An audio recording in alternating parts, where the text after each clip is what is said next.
You can never force anybody to do anything that they don't want to do. You really have to make sure that you're getting people that want to do what you need them to do. And how do you do that? By serving them, meeting their needs. I'm a big believer in relationships.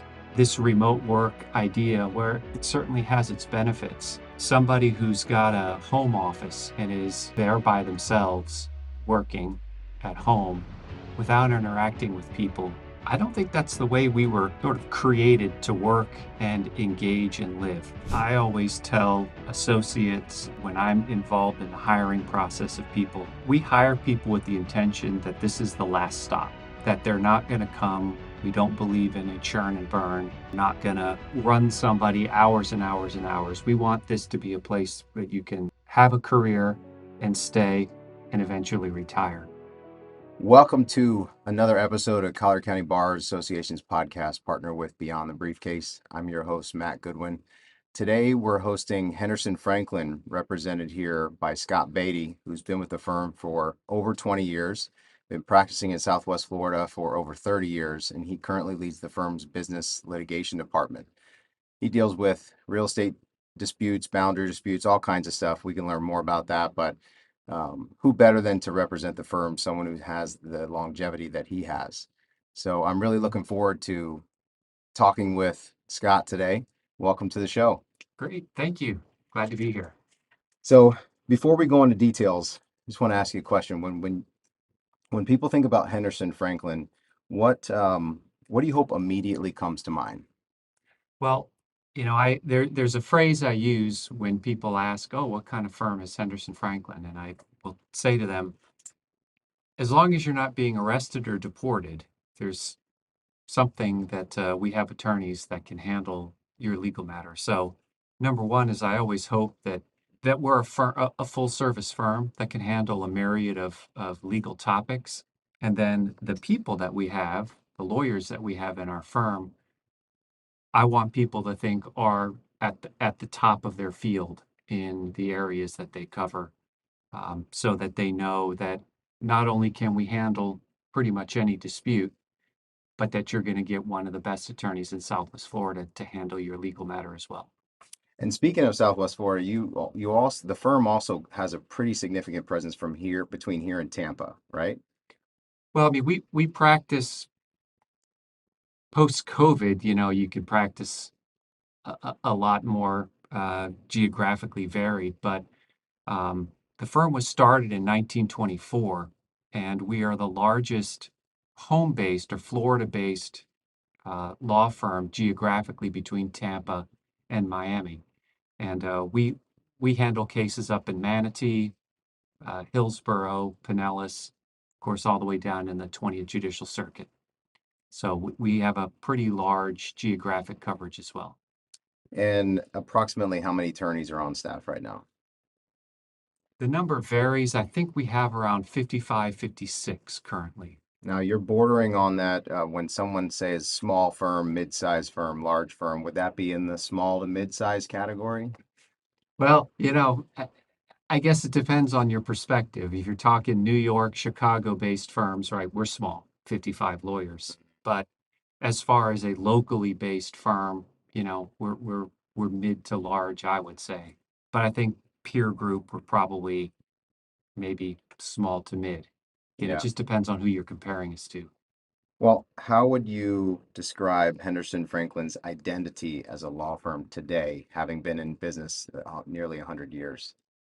Well, so we pride ourselves on making sure that when we are recruiting new lawyers, that we're making sure that we're getting sort of the cream of the crop. Whether they're right out of law school, we're generally looking for, top 20% of their class. Or if we're talking about laterals, we want laterals that sort of have a good reputation already in the community, or if they're coming from someplace else. So again, reputation, really important to the Mhm. lawyers at Henderson Franklin, because, anytime you're in front of a judge or in front of other people, the reputation of the firm, in my experience, since I've been there, for 23 years, the reputation of the firm really speaks volumes. And so number one, I want to make sure I'm upholding that reputation when I Sure. go in front of the court, but I want to make sure that um, that reputation continues on and continues to carry the firm forward for the next 100 years. Yeah, that makes a lot of sense. When I practiced for a short period in Central Florida, it was talked about the same way that let the judges, the fact it's one thing for the judges to know you, but it's another thing if they know the quality of your work, your candor in the courtroom, and how you treat opposing counsel. Right, right, exactly. So it definitely carries forward, not necessarily in affecting their decisions, but in the credibility they give you before you even speak, if you have to speak at a motion hearing or something like that. Um, what do you think has allowed the firm to remain strong and relevant over that many years?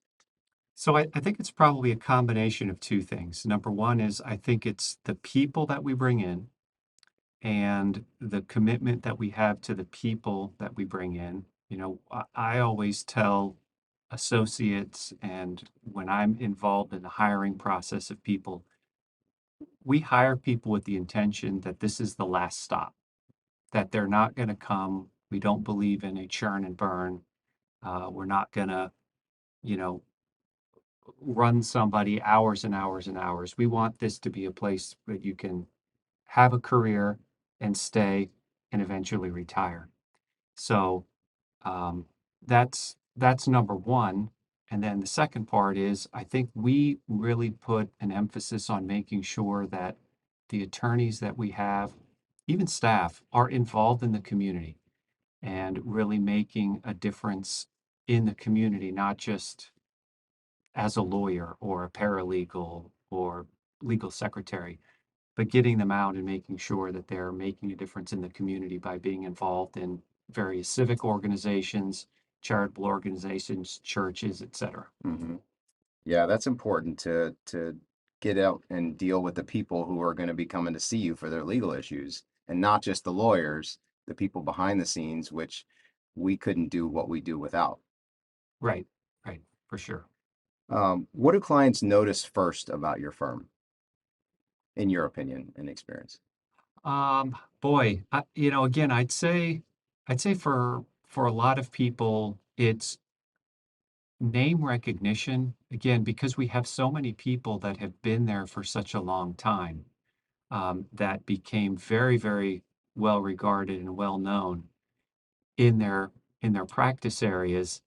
I think people kind of hear the names of these people and say, well, I know now I'm getting somebody, or even if that person's referring a matter to another lawyer in the firm, it means a lot to know somebody that's been around for 40 odd years is handling my matter number one, or confident enough to hand that matter off to somebody else. And the people just knowing that you have somebody that's been around for a long time. Again, just the legal knowledge, relationships that they have, experience that they have Yeah. are really important for clients as Well, opposed. sometimes firms will, at firms with less longevity will sort of aggregate the experience of the two or three attorneys that have been there longest and say, we have a collective experience of 50 plus years, but your firm actually has some attorneys that have been there for 40, 50 years. You could Yes, say that. we actually have an attorney that has been, I think he started practicing in 1967, still practicing. Today we're in 2026, by the way. Right. And he loves what he does. And because he loves what he does, he still comes and works. Yeah, that's powerful. So, I mean, that kind of consistency usually comes from strong leadership.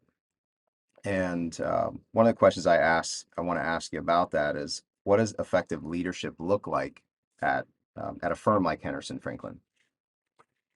So, you know, there's different leadership models and philosophies. One of the things that I strongly believe in is, you can never force anybody to do anything that they don't want to do, right? And so an effective leader is not, holding a whip or, you know, penalizing somebody with pay or salary or whatever. Mm-hmm.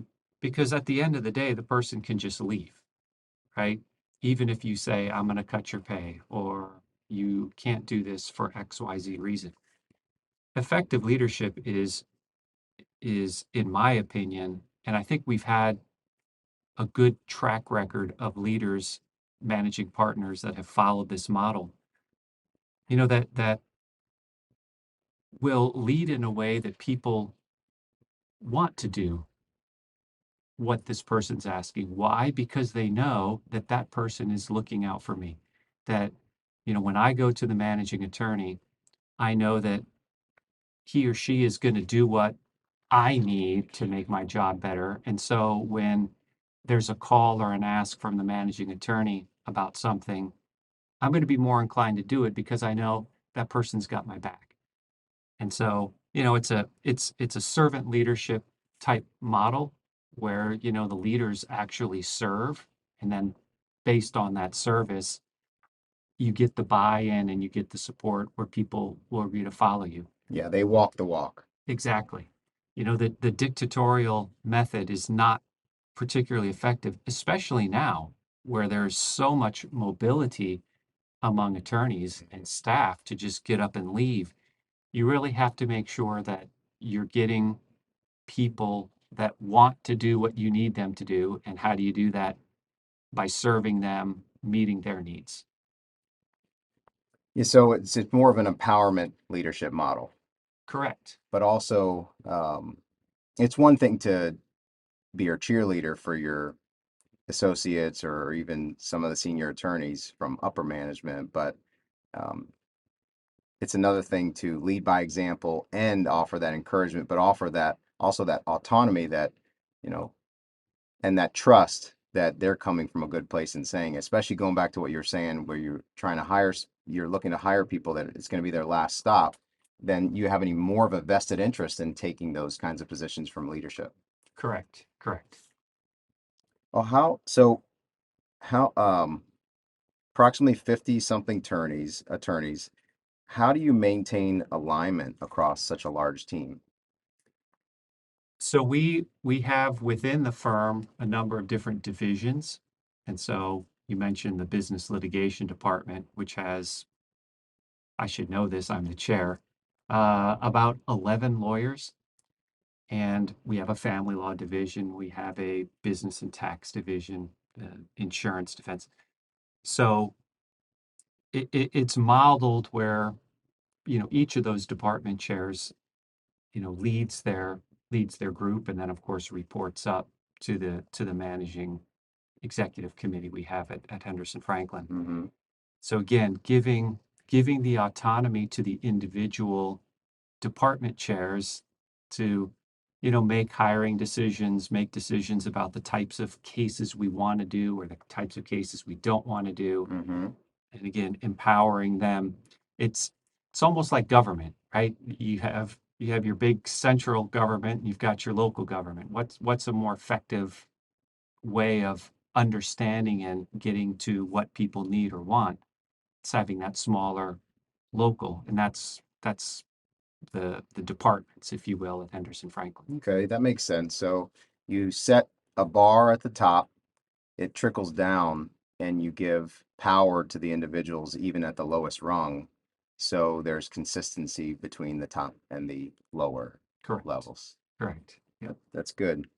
Um, well, that leadership shows up directly in how you serve your clients and also the reputation. I've been in Southwest Florida for just over 10 years, and anytime I hear the firm's name, particularly when we're dealing with stuff in Lee County, in Collier County, we have some local people here, but there's certain experts in those different offices that have sort of risen to the top. Maybe if it's a land dispute, um, but anytime as an attorney that I get referrals from other attorneys, you start to see a pattern over the years um, that you don't see with other firms, where you may get a one-off here and there.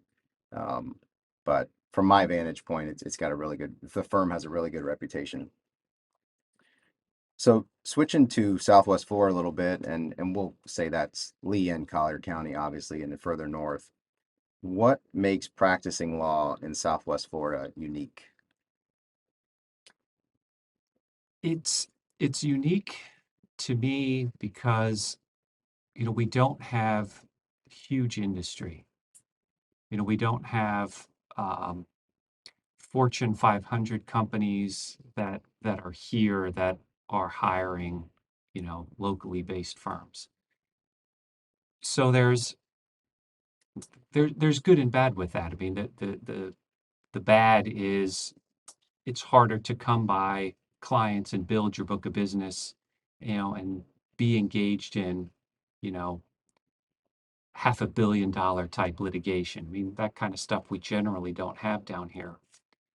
But the flip side is we kind of go for more of those smaller to mid-sized businesses that, again, we get to develop relationships with those business owners. Hmm. And so, we've put on seminars about, preserving your family business. And it's not just about winning the case if you're involved in litigation, but okay, what do you do when that mom and pop business, when the owners are getting divorced? What do you do when one of them is getting on in years and is thinking about retiring, or maybe is going through a mental health thing and now you have competency issues? Um, or you have somebody who has a business and says, I'm going to get married. So how do you protect that family, the interest that that person is holding in their business? So all of these things kind of come together.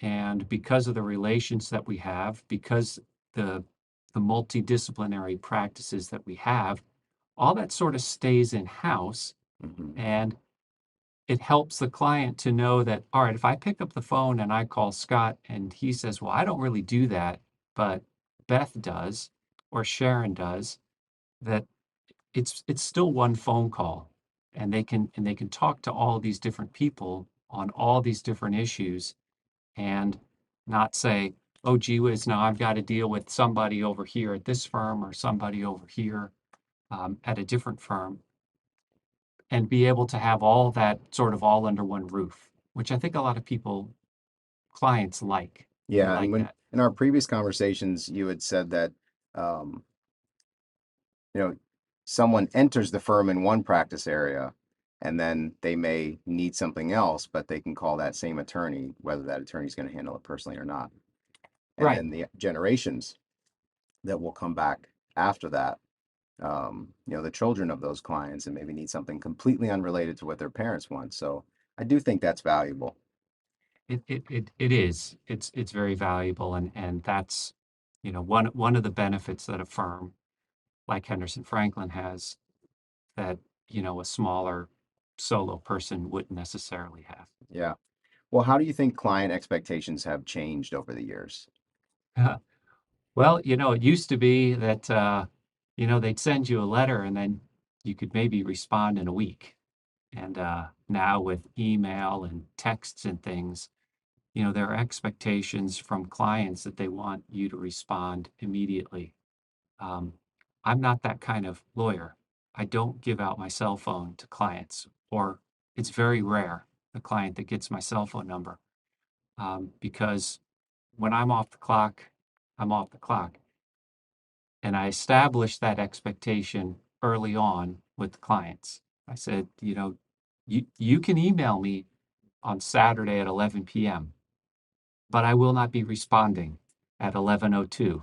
Yeah. Um, you'll need to wait. And I think people, most of the time, clients appreciate that. You know, I've inadvertently responded to a weekend email or maybe even a text before, and mo surprisingly, more than half of the time, the person who sent it said to me, "Well, I didn't expect you to respond today, but thanks anyway." So I think you're right that the expectations have changed, but they also understand boundaries in home life. And I think that even if there's someone that doesn't, and a client that doesn't understand that or appreciate it, that client may not be the best client for the firm, number one. Number two, if you look at it from a mental health perspective and burnout and all that, which I've interviewed a lot of mental health practitioners and functional medicine doctors. You have to have that balance. Right. Otherwise, you will burn out, and not only will you be miserable, but your clients might be miserable too as a result of your burnout. Exactly. And typically what happens is the clients that are incessantly emailing or texting, um, generally after their first bill comes and they say, what in the world? Well, Yeah. I'm going to bill you for that time that I spend responding to your emails. And then usually it tapers off. But like I said, most of the time I explain to folks up front. I had something I took over and the client was just texting me. And I'm a little bit of a technological dinosaur in the sense I said, look, I have no way of keeping this stuff, right? I mean, it's on my phone. How do I Yeah. get it into the work computer? I said, so from a document management standpoint, don't text me because I can't get it into our storage and get it into the files. And we got that straightened out pretty quickly. Yeah, that's going to be a continued evolving thing where you'll get a picture of something on a phone or they ask you, even if you have a text line, it's not the most effective way to share information. But the different modalities of communication these days, you also have to set those expectations in the beginning where someone may not be comfortable with email, or maybe they're older and they don't check it as much. So phone call is going to be the best. Um, but text message is a difficult one. Yes. What trends are you watching right now? Well, so obviously, I think this, that we've talked before about AI, and I think that um, looking at that trend, both in the sense of what tools are available to assist a lawyer in the practice of law, what I'm starting to see a lot more frequently are litigants that are coming in pro se that are using AI to draft pleadings, responses, motions, um, which is difficult in the sense that you don't know where it's coming from. You have to make sure that they're real citations and things like that. But, whereas before you would have some cockamamie thing that was handwritten that, judges would look at it and say, this makes no sense. I think Now it's Judge, yeah, and now now it's somewhat organized. It it's may even look just like a lawyer prepared it, but it wasn't. correct. It's cogent. And so the judges just can't dismiss it out of hand. So they actually have to review it and they have to address it as if it were, drafted by a lawyer. It's not, but Do you think that's creating more challenges for the judges? I would say yes, because again, there is no, there are some courts that now are requiring certifications about whether documents have been, prepared using AI, Mm-hmm. and there has to be a certification that citations and things have been checked. Mm-hmm. Um, and if there's a lawyer on the other side that's not doing that, I think the judges feel like they need to review these to make sure that they are in fact correct citations. Interesting. Well, I imagine they have to do that even if there is a lawyer, but I think that rule is really helpful because we're all, as a lawyer, there's a higher bar set for us in the stuff that we prepare from the judge's perspective. But that makes sense that they would have to review a pro se litigant's pleadings with more scrutiny and obviously more time, even if there is that rule that exists, because I don't know if that rule applies to pro se litigants or not, but I suppose one day that it will if I, it doesn't already. I think one day they're gonna have to do that. And it's hard because on the one hand, I think it's increasing access to the courts for pro se people. Hmm. But on the other hand, people are just, they're not necessarily putting together valid legal claims or arguments. They're just having AI throw something together. Yeah. So it's going to be interesting to see where that comes down. Yeah. And for someone like myself, I use AI as more of like a teammate or a senior counsel. Um, and then, or maybe a junior counsel. There's such a vast storage of information that you can use now to help you, that's AI based. It can disseminate hundreds of thousands of pages, which would in minutes that would take a lawyer weeks or a team of lawyer weeks. So I think there's value in that. And then you can have it take you to the citations and let's say 100, 200-page deposition transcript. So maybe help you get what we used to do, Control F to find the keywords. Right. Now the AI will quickly point us to it, but it'd be interesting to see how that evolves with the pro se litigants. Yes. Um, well, talking a little bit more about the firm's involvement in the community and with the Collier County Bar Association, how has involvement with the Collier County Bars um, shaped the firm's relationships? So, we've always had lawyers, even before we opened our Naples office, that, handled cases in Collier County or that were members of the Collier County Bar Association. Having an office in Collier County had long been a desire of Henderson Franklin. Um, when I came with the firm, it didn't exist.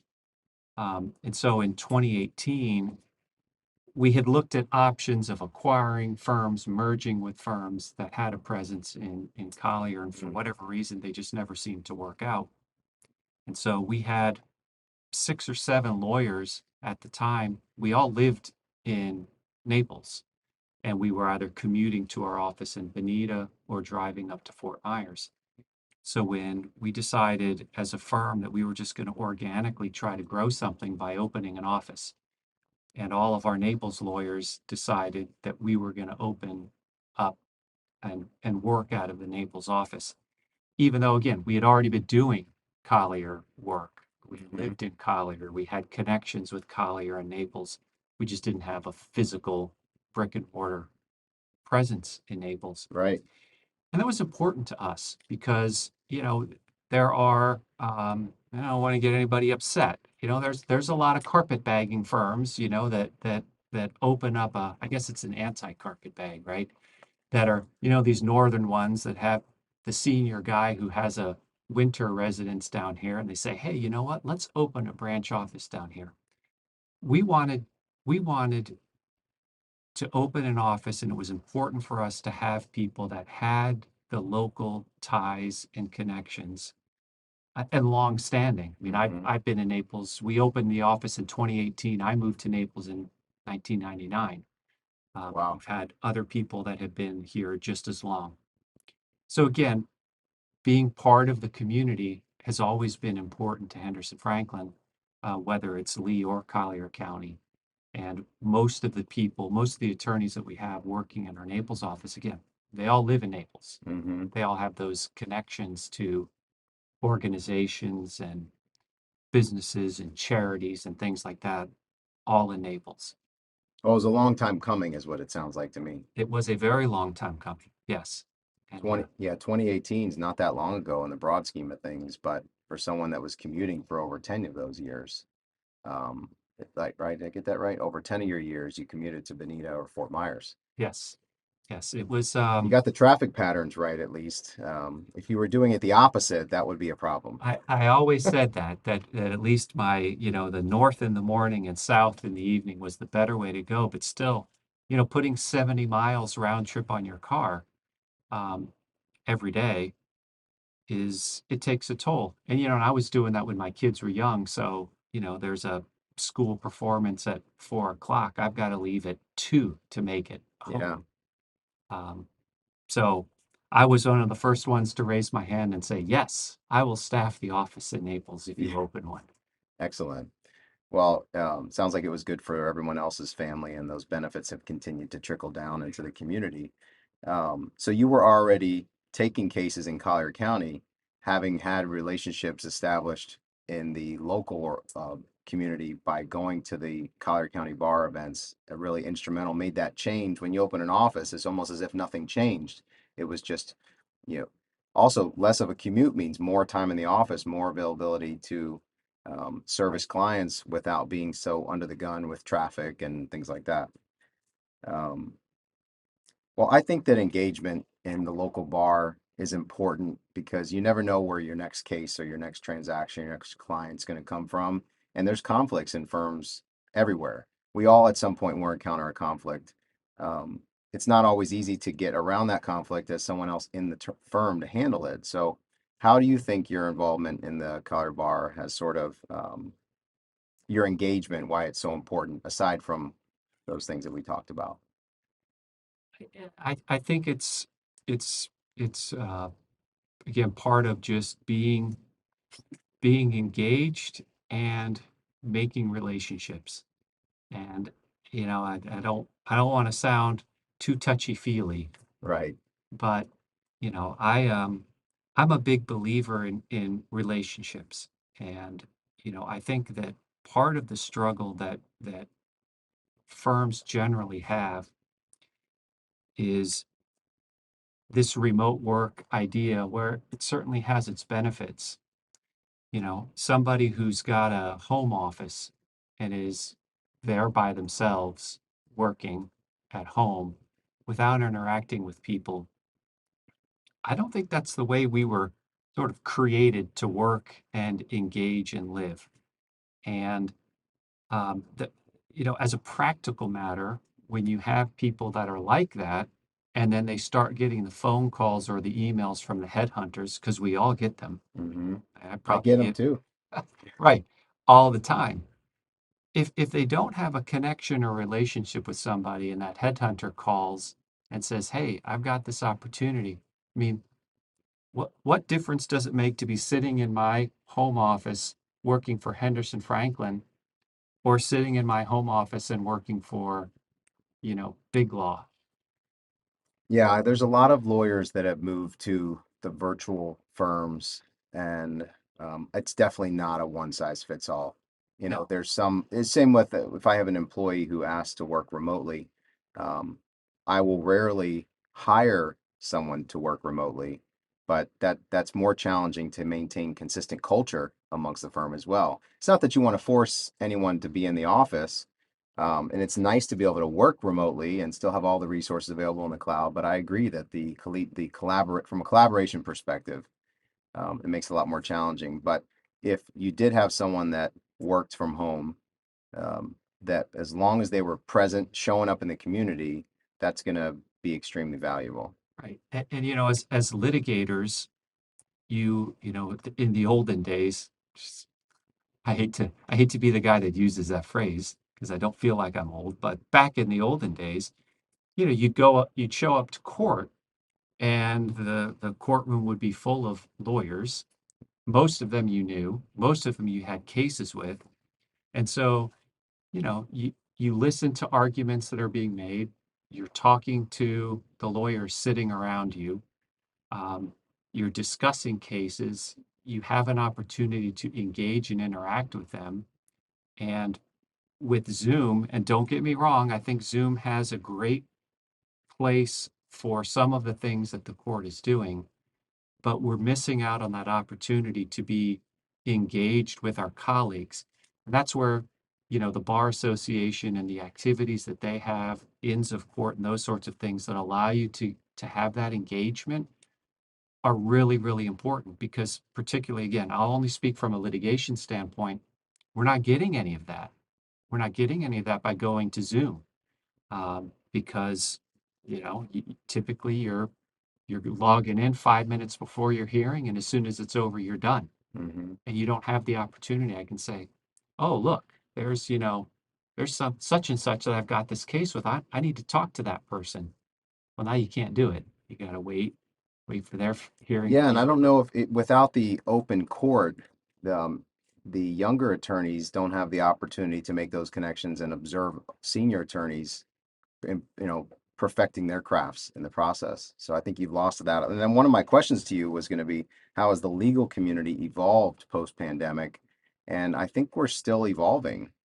Uh, Definitely still evolving. And again, I think, you know, Zoom, for instance, I think has there are some great benefits to that. The 5 minute docket soundings or the 5 minute case status hearings, fantastic to be on Zoom. right? Because otherwise, I'd be charging my client 45 minutes to drive to the courthouse, 45 minutes to drive back, and then however long it takes for me to be there. Well, now, I mean, I'd literally log in, 5, 10 minutes ahead of time. And when your hearing's over, you're done. So you're saving clients money in that respect. And so I think it has a place for certain things. But again, that just seeing people, hearing people, talking about people, that was a big thing when I started. You talk about your reputation is everybody talks about people, they talk about lawyers. When you're sitting there next to somebody, I had a case with that guy and well, he was a jerk or he was super nice about this. We're not really doing that That's because important. Yeah, that's interesting. I hadn't thought about that. So that's where, so the ends of court can bring you together in front of the judges in their off hours. And one of my favorite parts of the ends of court is when the judge has a few minutes. I forget what they call it. the airing of the grievances, Yes. yes, Thank you. The airing of the grievances, because if there weren't that element, or if you don't show up, you still don't get it. You'd have to wait till an administrative order came through after they've had enough of whatever it is. yes, And so you get a lot of inside knowledge that even if you were going to the courthouse, you wouldn't even necessarily get. So I think that's really valuable. it is. And what most of the judges say when it gets to that point of airing of the grievances, they'll say, now I know I'm preaching to the choir. Um, because most of the people that are involved in ins generally have really good reputations and they're not the ones that are doing the things that the judges don't want you to do. Yeah. So if you hear that, if you haven't been involved in the ends of court already, and you're an attorney listening to this, fill out your application so you can get involved, so you don't become one of those lawyers um, that doesn't practice with the same level of the ones that show up. The preceding message was brought to you by Yeah, Michael McDonald, Inns of Court. that's right. All right, so we're going to change a little bit the conversation. This is more about you and the firm. What keeps you and the firm energized about the work that you're doing? Ah, I've been doing this a long time and I get tired. Do get tired. Um, for me, why I keep doing what I do is not so much for the end result of the legal work that I'm doing. Hmm. And I don't take it the wrong way. I mean, that's important to me. I'm not diminishing that, but it's the opportunity that I have through the work I do to be in contact with my staff, my associates, my colleagues, my partners, clients, and being able to hopefully make a difference to them and their life by, showing what it's like to be a good person, right? What does it mean to be um, a human being where everything is just so nasty and negative?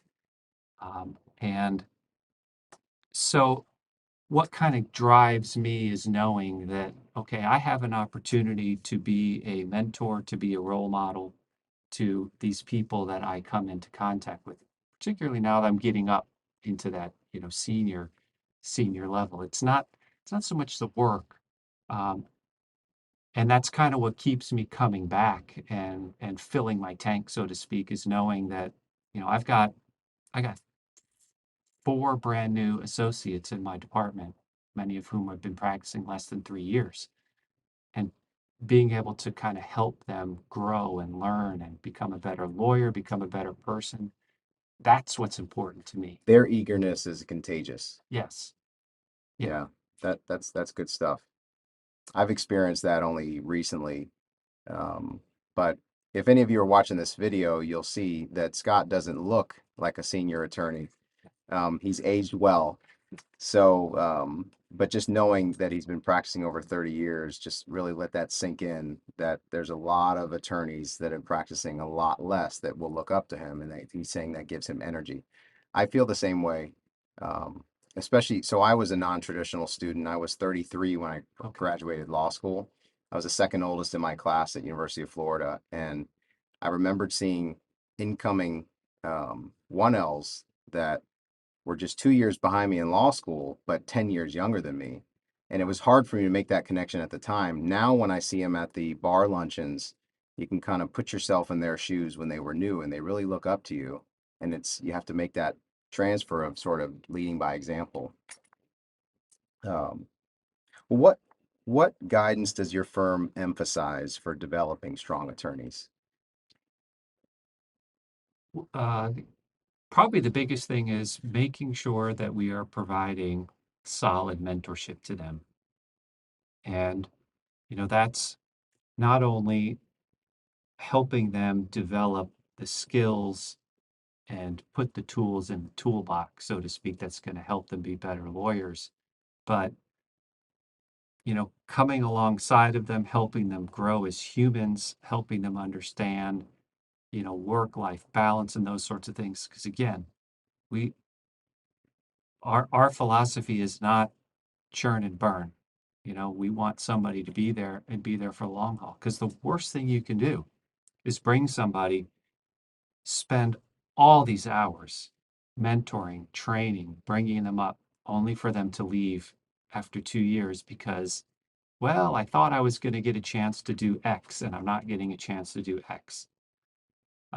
So, and that mentorship is getting to, you had mentioned before about making sure that you sort of empower them to say, I ask associates, well, what do you want to work on?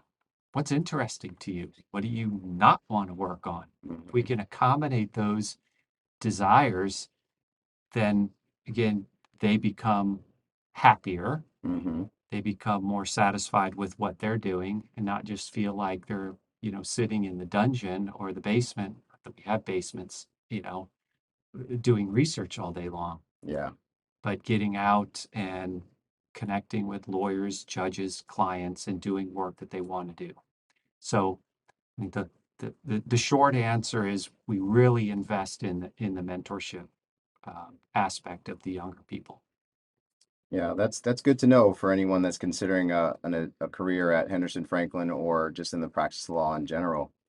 What kind of reputation do you want Henderson Franklin to have to continue building in this community? Well, our little tagline is where tradition meets the future. I didn't come up with that. Um, and you think about what does that mean, tradition, and how do you preserve tradition in the face of, all the technological advances and things that we have. And I think, go back to how we started this.